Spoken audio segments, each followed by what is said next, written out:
Assalamualaikum warahmatullahi wabarakatuh. Salam sejahtera untuk kita semua.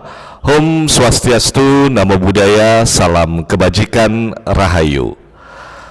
Apa kabar para peserta didik pariwisata dimanapun kalian berada, dan viewer serta netizen UPW TV yang pastinya hari ini di edisi Jumat 22 Desember tahun 2023 kita berjumpa kembali dalam materi pembelajaran terkait dengan informasi dan kegiatan mendorong industri pariwisata di Kalimantan Selatan, Kalimantan dan Indonesia pada umumnya menjadi lebih baik lagi.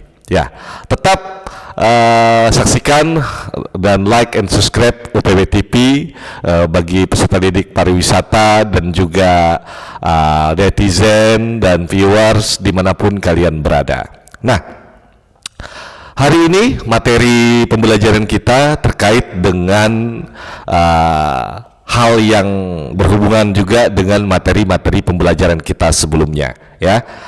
Karena di materi-materi pembelajaran kita sebelumnya itu terkait dengan berbagai macam hal, mulai dari cara kita merencanakan sebuah objek wisata, ya, menganalisis, dan juga bagaimana melakukan strategi sebagai seorang konsultan, sebagai seorang yang bekerja di dalam dunia industri pariwisata. Nah, tentunya setelah kita memahami dasar-dasar kepariwisataan yang telah kita pelajari pada materi-materi sebelumnya, yang kemarin itu adalah materi strategi publisitas pariwisata. Nah, hari ini kita akan membahas lebih dalam terkait dengan materi tentang personal diri kita, ya. Kenapa begitu penting terkait dengan personal diri? Itu ada hubungannya dengan yang pastinya salah satunya dengan bagaimana kita mampu ketika kita mampu mengangkat sebuah destinasi wisata, merencanakan objek wisata yang lebih baik. Tentu kita juga perlu meningkatkan kualitas diri kita dalam yang namanya personal sanitasi, hygiene, dan keselamatan kerja atau K3, ya. Mengapa begitu penting kita harus sebagai seorang pelaku di dalam dunia industri pariwisata harus menerapkan sanitasi, hygiene, dan memahami terkait dengan K3 atau keselamatan dan kesehatan kerja. Karena ketika kita membawa wisatawan dan juga membawa berbagai grup, ya kan, rombongan secara besar, tentu itu terkait dengan berbagai macam halangan dan rintangan, atau biasa bahasa kerennya itu force majeure, ya. Bagaimana kita secara personal, ya, bagaimana kita memahami begitu pentingnya sebuah personal hygiene bagi kita, karena itu menjadi salah satu bentuk promosi terkait dengan sebuah perilaku dan karakteristik dan juga kebiasaan daripada diri kita, ya. Nah, terkait dengan bagaimana suatu kewajiban kita sebagai seorang pengusaha, sebagai seorang pramu wisata harus menampilkan penampilan yang menarik, yang memiliki karakter dan memiliki personal hygiene, ya. Karena itu penting.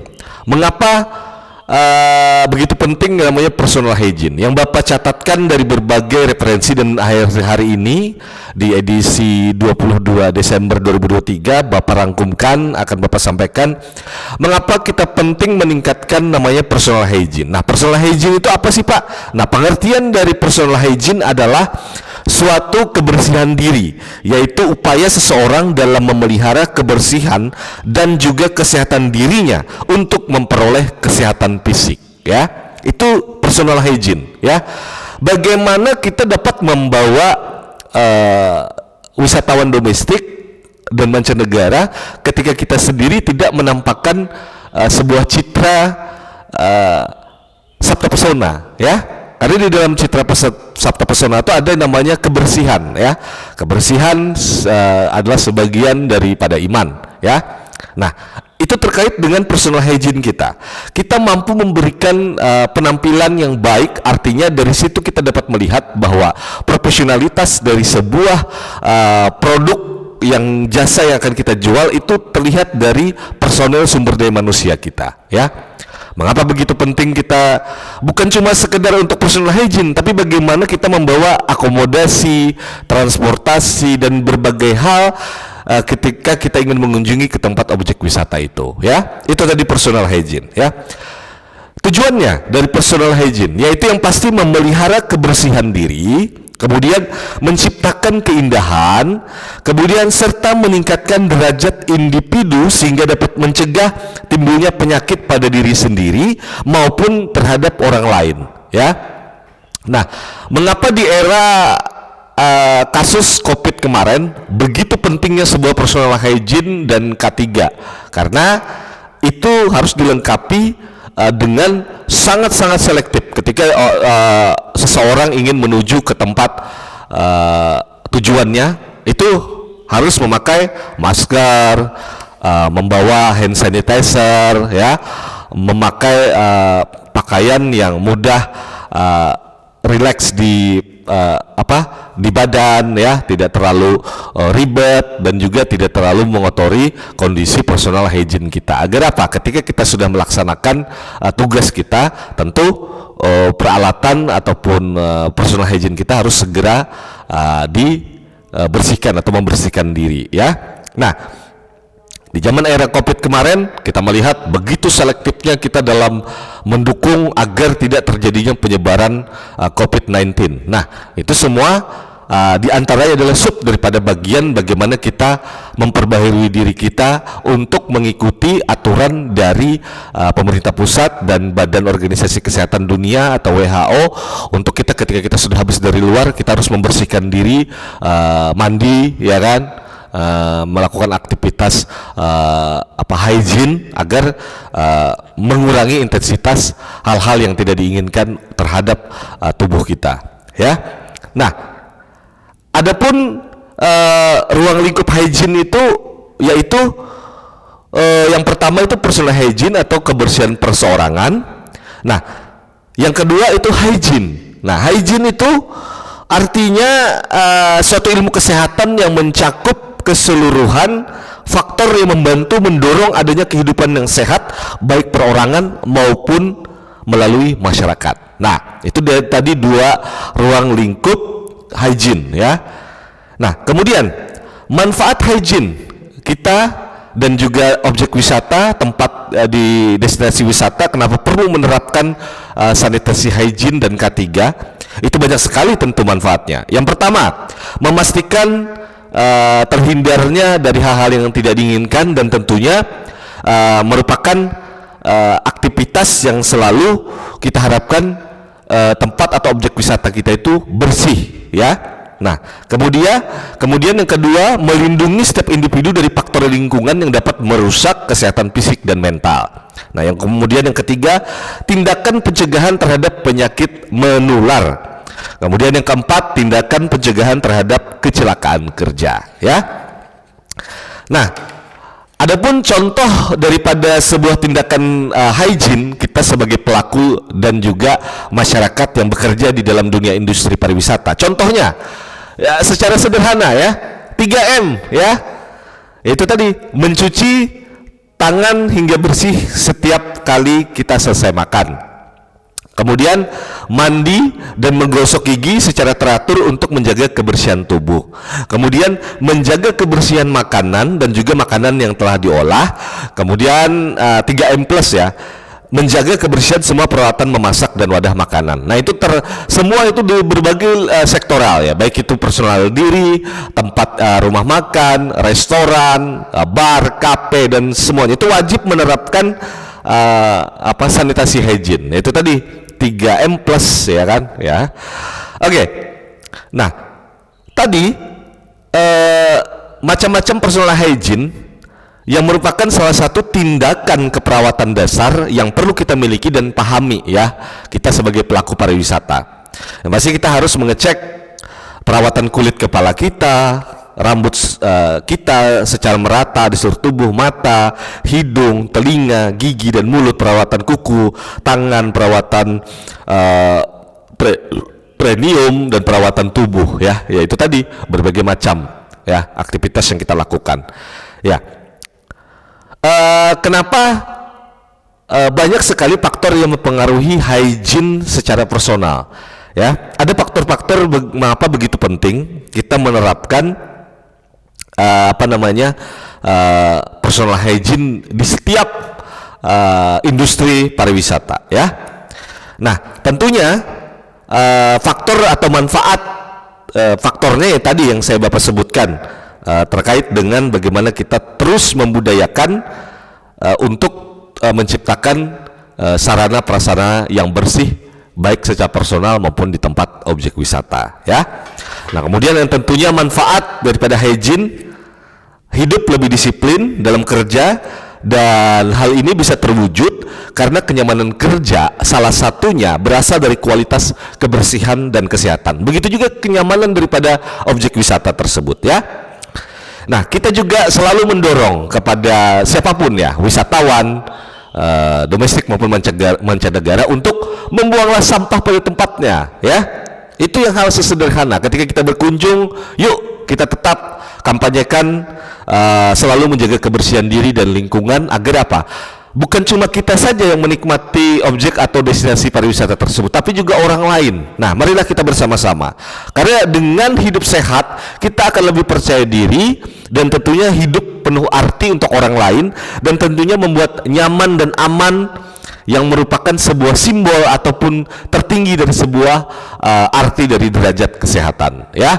Karena kalau kita sudah menerapkan Sabta Pesona, tentu segala sesuatu akan memberikan multiplier effect terhadap seluruh sektor industri pariwisata ya, mulai dari ekonomi atas, menengah hingga bawah. Itu akan terjadi kunjungan yang begitu drastis terhadap destinasi objek wisata kita ya, khususnya yang ada di Kalimantan Selatan. Yuk kita budayakan kampanye hidup sehat dan menjaga kebersihan lingkungan, objek wisata dan destinasi, serta tentunya wilayah provinsi kita Kalimantan Selatan agar kunjungan pariwisata kita terus meningkat ya. Nah, tentunya tadi yang sudah Bapak sampaikan terkait dengan personal hygiene ya, tentu kita sebagai personal atau diri itu setelah kita mengetahui terkait dengan personal hygiene, kita juga harus mengetahui pula bagaimana kita memahami terkait dengan K3 ya, memahami arti daripada kesehatan kerja dalam kita mencegah hal-hal yang tidak diinginkan atau force majeure ya. Biasanya kalau K3 itu dalam menangani keselamatan dan kesehatan kerja untuk menghindari kecelakaan baik itu ringan maupun berat ya. Nah, adapun di dalam sebuah fenomena yang terjadi selama ini, ada banyak hal yang menyebabkan terjadinya kecelakaan kerja ya. Kita masuk ke dalam segmen berikutnya, yaitu terkait dengan K3 ya, keselamatan dan kesehatan kerja. Kita harus mengenal penyebab daripada kecelakaan kerja, karena kecelakaan kerja adalah salah satu kejadian yang tidak kita inginkan yang dapat terjadi dimanapun di area kita bekerja, baik itu resiko kecil maupun besar ya. Dua hal yang menjadi faktor terbesar menjadi penyebab kecelakaan kerja, yaitu perilaku yang tidak aman dan kondisi lingkungan yang tidak aman ya. Sama tadi, kita ketika menerapkan personal hygiene baik secara pribadi maupun di lingkungan objek wisata dan destinasi wisata, itu pasti akan memberikan dampak terhadap orang lain tentunya ya. Nah, adapun perilaku tersebut, yang pertama Bapak catatkan, sembrono dan tidak hati-hati. Nah, itu penting yang kita harus pahami ya di dalam K3 itu. Tidak mematuhi peraturan, yang kedua. Yang pertama tadi sembrono dan tidak hati-hati, yang kedua tidak mematuhi peraturan, dan yang ketiga tidak mengikuti standar prosedur kerja ya. Kemudian yang keempat, tidak memakai alat pelindung diri atau APD ya. Kemudian 5, kondisi badan yang lemah ya. Itu ketika faktor-faktor tersebut atau penyebab dari kecelakaan kerja tadi yang Bapak sampaikan, itu artinya kembali kepada diri kita. Apapun bisa terjadi, ya, baik itu di darat, laut, dan udara, ya. Artinya di setiap sektor yang mempengaruhi industri pariwisata, mengapa dimanapun, baik itu di industri apapun, ya, itu pasti ada namanya safety, ya. Bagaimana kita membuat sebuah kawasan itu harus safety, ya. Ada yang tempat misalnya di SPBU dilarang merokok, nah, itu berhubungan dengan dilarang merokok dan juga bermain HP karena itu berhubungan dengan sinyal dan juga api, ya, itu sangat berbahaya. Makanya ada tulisan-tulisan di setiap tempat yang berzona merah, itu pasti yang berhubungan dengan faktor-faktor untuk kepentingan publik, itu pasti ada kalimat-kalimat atau peringatan-peringatan, tanda-tanda peringatan, baik itu termasuk di objek wisata, ya, untuk hati-hati, ya, tidak melakukan aktivitas yang membuat suatu dampak yang cukup besar, ya. Nah, tentunya setelah kita mengetahui 5 faktor tadi, ya, atau perilaku, ya, yang tidak aman, sembrono, tidak hati-hati, tidak mematuhi peraturan, tidak mengikuti standar prosedur kerja, tidak memakai alat pelindung diri, dan kondisi badan yang lemah atau kurang istirahat. Nah, seperti apa sih tips untuk menghindari kecelakaan kerja saat melaksanakan perjalanan wisata? Nah, itu kembali kepada diri kita dan kembali kepada kesadaran diri kita untuk bagaimana lebih baik mencegah daripada terjadi, ya. Karena yang namanya mencegah itu tentu akan membuat hal yang lebih baik dalam perencanaan kita dalam memprogramkan sebuah paket-paket wisata. Yang penting kita sadari K3 itu sangat perlu, ya. Nah, ketika kita memahami tadi proses dari faktor kelalaian manusia lebih banyak, ya, kita harus membuat sebuah catatan. Yang pertama, buat kegiatan atau simulasi atau men-challenge diri kita untuk membuat kegiatan pencegahan kecelakaan sejak dini, ya. Itu sudah yang pertama, ya. Yang kedua, perhatikan peraturan sebelum melakukan perjalanan, ya. Seperti kita memakai mobil, naik motor, secara sederhana kita masih menggunakan helm, kacamata, sarung tangan, ya, sepatu ketika kita berkendara, dan tidak melakukan aktivitas bermain handphone, ya. Itu sangat riskan sekali dan berbahaya, ya. Itu ketika tips-tips bagaimana kita melakukan dalam merencanakan sebuah paket tour, yaitu yang penting K3, ya. Perhatikan peraturan sebelum melakukan perjalanan, ya, aturan-aturan, jumlah kecepatan, ya, dan pastinya tetap harus ada, kita nikmati proses rest area, ya, tempat rest area ketika kita sudah mulai misalnya sebagai driver, ketika sudah mulai mengalami kondisi tubuh yang kurang nyaman, lebih baik beristirahat, ya. Nah, mengapa ketiga yang tadi yang Bapak sampaikan? Tadi yang pertama, buat kegiatan tips-tips agar kita dapat menerapkan proses K3 itu, buat kegiatan pencegahan kecelakaan sebagai bagian dari kegiatan kita sehari-hari, seperti simulasi sebulan sekali, ya, itu harus dilakukan. Kemudian perhatikan peraturan ketika kita melakukan atau membawa berbagai program paket tour, kita cek semuanya, akomodasi, transportasi, makannya, ya kan, dan bagaimana kondisi di jalan, ya. Kemudian hindari bersenda gurau yang berlebihan, ya, yang tadi bersenda gurau dengan menggunakan gawai kita, teknologi kita tidak memperhatikan karena kita tidak fokus. Nah, itu tadi. Dan yang pasti yang terakhir itu patuhi SOP, standar operasional prosedur setiap melakukan pekerjaan, ya, dimanapun itu. Selalu prioritaskan guidance penyelenggaraan kegiatan pariwisata yang mengatur secara teknis apa saja yang dilakukan pengelola wisata dalam melaksanakan tugas harian hingga mingguan sesuai dengan tugas dan fungsinya. Selalu terapkan budaya SOP, ya, standar prosedur keamanan kerja, ya. Nah, cara ketika yang Bapak sampaikan tadi K3 itu terkait dengan bagaimana kita memahami prosedur secara umumnya ya. Tapi biasanya kalau misalnya kita ingin mempelajari lebih banyak tentang K3 itu ada sekolahnya ya. Di setiap perusahaan besar itu pasti kayak di kantor itu ada APAR, alat pemadam api ringan, kemudian ada assembly point, tempat berkumpul. Nah, biasanya seperti itu. Tapi kalau kalian ingin lebih menggali lebih dalam, bisa membuka channel-channel YouTube lainnya yang memberikan dampak positif terhadap pemahaman kita, membuka wawasan kita terhadap pengetahuan K3 ya. Kalau untuk kita biasanya kalau peserta didik siswa itu biasanya belajar itu PMR ya, terkait dengan pertolongan pertama dan segala macam ya.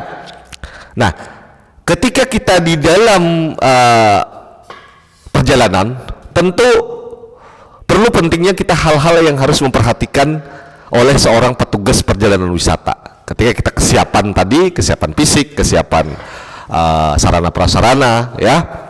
Yang pertama yang kita harus pastikan ketika kita sebagai seorang pengusaha, sebagai seorang pemandu wisata, dan sebagai seorang agen dari sebuah paket tour, pastikan K3 itu Anda terus memastikan adanya kotak P3K. Dimanapun ya, mau kemanapun kita harus pastikan membawa kotak P3K yang lengkap dengan isinya dan dalam keadaan baik, tidak kedaluarsa ya. Banyak ya di kotak P3K itu ada obat merah, sebenarnya pembalut luka ya, kemudian alkohol kesehatan ya, untuk meringankan terjadinya luka ringan ya.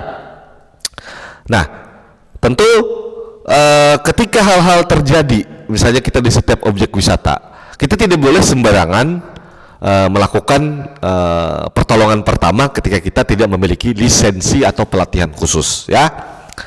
Ketika misalnya terjadi sesuatu, perlu diingat ya, ketika kita melihat atau kejadian sesuatu apa, jangan mendekati salah satu korban kecuali aman ya. Perhatikan apakah ada bahaya untuk Anda, orang lain, dan juga korban. Tetap bertindak dengan cepat, tepat, dan tenang, karena ketenangan Anda merupakan sebagai suatu dampak membawa ketenangan bagi korban ya. Nah, kemudian jangan memindahkan korban dari posisi di mana ia mengalami kecelakaan kecuali perlu bagi keamanannya ya. Kemudian 4, periksalah apakah korban tersebut pingsan atau dalam keadaan sadar dengan cara menepuk dan menanyakan sesuatu kepada korban. Bila ia masih dapat merespon pertanyaan ataupun indikasi yang orang tersebut bisa diselamatkan, berarti ia masih dalam keadaan sadar. Nah, kemudian jangan tinggalkan korban sendirian, cari bantuan orang terdekat ya. Nah, yang terakhir itu penting, beritahukan kepada layanan gawat darurat atau tim daripada tenaga medis yang terdekat dari objek wisata tersebut ya. Baik, yang pastinya hal yang terkait dengan keselamatan itu penting tadi ya, pastikan membawa kotak P3K dan selalu memiliki lisensi ya ketika kalian ingin memiliki standar kualitas sebagai seorang ahli K3 ya. Nah, yang pastinya itulah sedikit rangkuman dan catatan yang telah Bapak buat. Itunya kembali kepada personel diri kita, bahwa kita harus memahami betapa pentingnya sanitasi, hygiene, dan personal K3 ya. Banyak referensi dan juga buku-buku baik secara online maupun di perpustakaan maupun yang diperjualbelikan, bagaimana kita menghadapi suatu kejadian hal yang tidak terduga atau force majeure. Nah, itu tadi kembali kepada diri kita ketika kita sudah menerapkan personal hygiene dan mengikuti standar prosedur yang telah ditetapkan berdasarkan apa yang telah dibuat dan dirangkum oleh pemerintah dan juga tim ahli, kita laksanakan. Nah, itu menjadi syarat utama ketika kalian Bapak juga yang terus mengevaluasi diri untuk bagaimana kita terus menerapkan personal hygiene dan keselamatan dan kesehatan kerja ya. Nah, mungkin materi hari ini cukup singkat ya. Yang pastinya secara sederhana, sanitasi hygiene dan juga keselamatan kerja itu menjadi bagian pokok yang tidak terpisahkan dalam dunia industri pariwisata, baik itu kalian secara pribadi menjalankannya maupun terhadap proyek-proyek yang kalian bawa rombongan dan membuat sebuah paket-paket tour ya, itu penting ya. Nah, yang pastinya kita harus melaksanakan. Ketika kita sudah mampu melaksanakan tersebut, tentu kita kembali mempasrahkan kepada Tuhan Yang Maha Esa. Ketika kita sudah melakukan prosedur yang baik dan kita sudah melaksanakan, tentu hasil yang kita harapkan, tentu apa yang kita lakukan mulai dari kita berangkat hingga kita pulang itu berjalan aman dan lancar dan pastinya sukses, dan tentunya akan membawa dampak nama baik perusahaan kita, nama kita, dan juga keselamatan bagi wisatawan, dan memberikan kenangan yang indah bahwa kita memang benar-benar profesional ya. Itu penting ya. Oke, demikianlah materi pembelajaran di edisi Jumat 22 Desember tahun 2023. Tentu harapan Bapak kita menyongsong di tahun 2024 nanti, kita akan selalu sukses, bertambah rezeki, dapat menggapai cita-cita, dan tentunya UPW TV dapat memberikan informasi dan sumber referensi informatif dan juga salah satu pilihan saluran terbaik dalam media pembelajaran industri pariwisata di penjuru dunia ya. Yang pastinya kalian para peserta didik selamat menikmati liburan akhir tahunnya, semangat menyongsong tahun baru 2024, dan pastinya setelah nanti kalian masuk di tanggal 2 Januari 2024 semakin bersemangat untuk belajar lebih baik lagi demi menggapai cita-cita masa depan kalian yang gemilang dalam mendorong dunia pariwisata di Kalimantan Selatan, benua kita tercinta, agar lebih maju kembali seperti tempat-tempat wisata terbaik di seluruh dunia ya. Bapak Rano Welum sebagai fasilitator pembelajaran di Kurikulum Merdeka Belajar dan di UPW TV dalam kedepannya juga akan menghadirkan narasumber-narasumber yang kompeten dan profesional untuk menghadirkan dampak positif dalam pembelajaran yang dapat menambah wawasan kalian lebih baik lagi ke depannya ya. Doakan UPW TV agar semakin bertumbuh sukses dalam siarannya dan selalu mengedepankan berita dan juga informasi yang informatif dan dapat menjadi saluran terpercaya dalam informasi pariwisata di Indonesia ya. Bapak selaku fasilitator pembelajaran mengucapkan selamat tahun baru 2024, sukses bersama dalam menggapai sebuah cita-cita. Semoga di tahun 2024 kita akan bisa lebih baik lagi, dunia pendidikan kita dan dunia industri pariwisata kita semakin maju dan terdepan ya. Terus cari sumber-sumber ilmu yang memberikan manfaat buat kalian para peserta didik pariwisata dan viewers serta netizen UPW TV. Saya Rano Welum, pemimpin redaksi UPW TV dan sekaligus fasilitator pembelajaran, kembali mengucapkan terima kasih. Jangan lupa like and subscribe UPW TV dimanapun kalian berada. Terus kasih komen di komentar, saran, kritik agar kami dapat terus meningkatkan optimalisasi terhadap siaran UPW TV yang lebih baik di tahun 2024. Terima kasih dan terima kasih banyak atas pihak yang terus mendukung UPW TV semakin terus mengembangkan sayapnya menjadi lebih baik, dan tentunya harapan kita menjadi yang terbaik di tahun 2024 dan sukses adalah menjadi suatu pilihan kita sebagai insan manusia. Terima kasih banyak. Yang pastinya Wassalamualaikum warahmatullahi wabarakatuh. Salam sejahtera untuk kita semua. Om Swastiastu, Namo Buddhaya, salam kebajikan, Rahayu. Merdeka Belajar, selalu belajar dimanapun kalian berada. Dan tentunya semangat untuk terus belajar dan merdeka untuk Indonesia maju.